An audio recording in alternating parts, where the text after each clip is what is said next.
Episode 100 Truth has been told। Stage पर खड़े हुए टिम्सी रोने लगी और रोते हुए बोली, विदुषी शर्मा, आई एम सॉरी। जब मैंने पहली बार इस कंट्रोवर्सी की न्यूज़ देखी तब मैं जानती थी कि तुम्हारी गलती नहीं है, लेकिन मेरे अंदर लोगों के सामने आकर आई विटनेस बनने की हिम्मत नहीं हुई, क्योंकि मैं टाइम म्यूजिक एंटरटेनमेंट की एक छोटी आर्टिस्ट हूँ और आगे बढ़ने के लिए उनका सपोर्ट चाहती हूँ। हालांकि दिन पर दिन सिचुएशन बिगड़ती रही और मैंने सोचा नहीं था कि बात तुम्हारे करियर तक पहुंच जाएगी। इसीलिए मैंने आज यहाँ सबके सामने आने का डिसाइड किया और सोचा कि अगर मैंने यहाँ आकर सबके सामने सच्चाई नहीं बताई तो ये सच्चाई हमेशा के लिए मेरे दिल में रह जाएगी। तुम बहुत अच्छी और साफ दिल की लड़की हो। मैं जानती हूँ कि तुमने मेरी वजह से सच्चाई को सामने नहीं आने दिया। बेशक लोग तुम पर झूठा इल्जाम लगाते रहे। मैं जानती हूँ तुम्हें डर था कि कहीं सच्चाई सामने आ जाने से मेरी इज्जत की धज्जियां ना उड़ जाएं। विधि की नजरें एक पल के लिए भी टिम्सी से नहीं हटी। ये टिम्सी की एक्टिंग तो बहुत जबरदस्त है। टाइम म्यूजिक एंटरटेनमेंट के सारे आर्टिस्ट सिंगिंग से ज्यादा अच्छी एक्टिंग करते हैं, विधि ने अपने आप से कहा। विधि की इन सारी डिटेल्स को लोगों के सामने इसीलिए नहीं आने दिया क्योंकि उसको मेघना ने ऐसा करने से मना किया था। इस समय विधि को समझ आ गया कि मेघना ने उसे ऐसा करने से क्यों मना किया था। ऐसा इसीलिए क्योंकि मोहित और मेघना ने पहले से इन सब चीजों को प्लान कर रखा था। तुम लोगों ने पहले से ही टिम्सी को लोगों के सामने लाने का प्लान बना रखा था, है ना? विधि ने मोहित से पूछने के लिए जल्दबाजी में अपना सर पीछे की तरफ घुमाया, लेकिन उसने एक्सपेक्ट नहीं किया था कि मोहित का चेहरा बिल्कुल उसके कंधे के पास होगा। पीछे मुड़ते समय विधि की नाक मोहित की नाक से टकरा गई और विधि चिल्ला पड़ी, आप मेरे से इतना चिपक के क्यों बैठे हो? नाक पर नाक लगते ही विधि की आंखों में आंसू आ गए और उसने अपनी नाक पकड़े हुए मोहित से कहा। मोहित ने तिरछी नजरों से विधि की तरफ देखा और उससे पूछते हुए बोला, क्या तुम्हें दर्द हो रहा है? क्यों? तुम्हें नहीं दिख रहा कि मेरे दर्द हो रहा है? विधि गुस्से में चिल्लाई। उसकी आंखों से आंसू बहते हुए गाल पर आ गए। उस आदमी का चेहरा लोहे से बना हुआ है क्या? मेरे ही दर्द क्यों हो रहा है? इस आदमी के जरा भी चोट नहीं लगी? विधि अपने मन में बोली। विधि को गुस्सा आ रहा था। विधि को गुस्सा करते देख मोहित रिलैक्स महसूस करने लगा। वो अपनी सीट के पीछे वाली कंपार्टमेंट में मुड़कर देखने लगा और वहाँ से उसने एक टिश्यू निकाला। ठीक है, मेरी गलती है। मेरे ज्यादा पास बैठने की वजह से तुम्हें चोट लग गई। रुको, मैं तुम्हारे आंसू साफ कर देता हूँ। मोहित ने टिश्यू से विधि के आंसू साफ करने के लिए अपना हाथ आगे बढ़ाया, लेकिन विधि ने उसके हाथ से टिश्यू छीन लिया और खुद ब खुद अपने आंसू साफ करने लगी। मोहित ने उसकी नाक पर लाल निशान देखा और वो समझ गया कि विधि को चोट लग गई है। वहाँ पर तुम्हारी नाक पर। मोहित ने विधि को धीरे से समझाने की कोशिश की। विधि गुस्से में अपने आंसू साफ करते हुए क्यूट लग रही थी। मोहित उसको हक करना चाहता था। विधि नहीं जानती थी कि उसके सामने बैठे हुए आदमी के दिमाग में क्या चल रहा है, लेकिन मोहित को अपनी गलती मानते हुए वो उस पर ज्यादा गुस्सा नहीं दिखाना चाहती थी।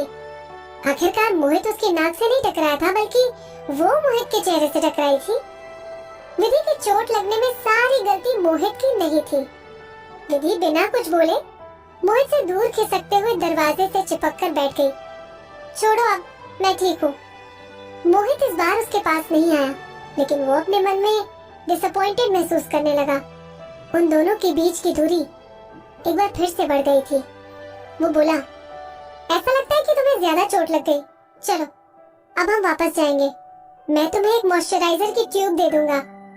विधि को मोहित से किसी भी तरह का गिफ्ट लेना नहीं पसंद था और मोहित जब भी उसको कुछ देने की सोचता तब वो एक बहुत बड़े एक्सक्यूज के साथ सामने आता था। वो विधि को मॉइस्चराइजर उसकी चोट की वजह से नहीं, बल्कि लास्ट टाइम मोहित ने विधि को किसी लोकल ब्रांड का मॉइस्चराइजर यूज करते हुए देख लिया था। इस वजह से वो उसको मॉइस्चराइजर देने का बहाना ढूंढ रहा था।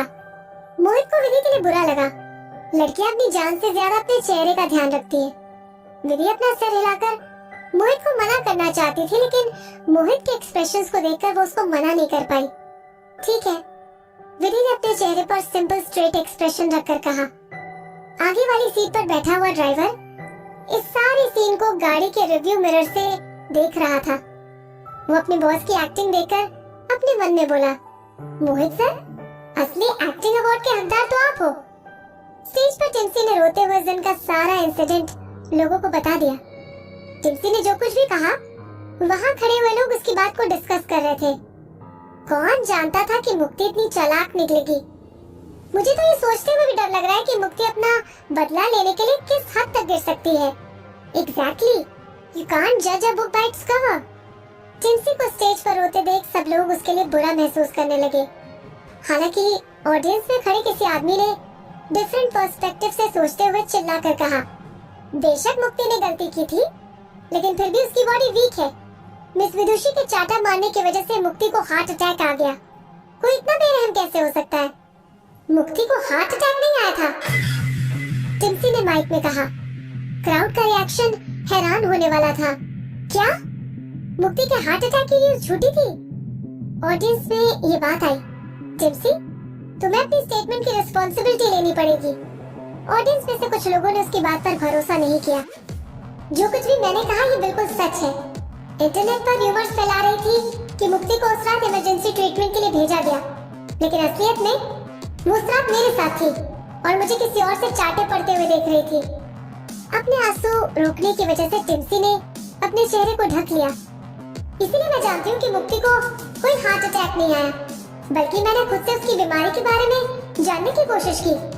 पहले उसका ऑपरेशन जेपी हॉस्पिटल में हुआ था। जेपी हॉस्पिटल वर्ल्ड का बेस्ट कार्डियोलॉजी हॉस्पिटल है। मैंने सुना है कि उसका ऑपरेशन पूरी तरह से सक्सेसफुल रहा, तो उसका दिल कैसे रिलैक्स कर सकता है? अगर आप सब लोगों को मेरी बात पर भरोसा नहीं है, तो आप सब खुद इन्वेस्टिगेट कर सकते हो। आप सब लोगों ने स्टेज पर रो रही लड़की की बातों पर भरोसा कर लिया। अगर ये लड़की झूठ बोल रही होती तो इतना फूट फूट के नहीं रोती। देखो, वो अपने आप को संभाल भी नहीं पा रही है। कौन जानता था कि मुक्ति अंदर से इतनी झूठी निकलेगी? लेट्स गो, हमें यहाँ से चलकर मुक्ति से सवाल पूछना चाहिए। क्राउड में से किसी ने कहा, मुक्ति ने आप सबको बेवकूफ बनाया, हम उसको ऐसे नहीं जाने देंगे।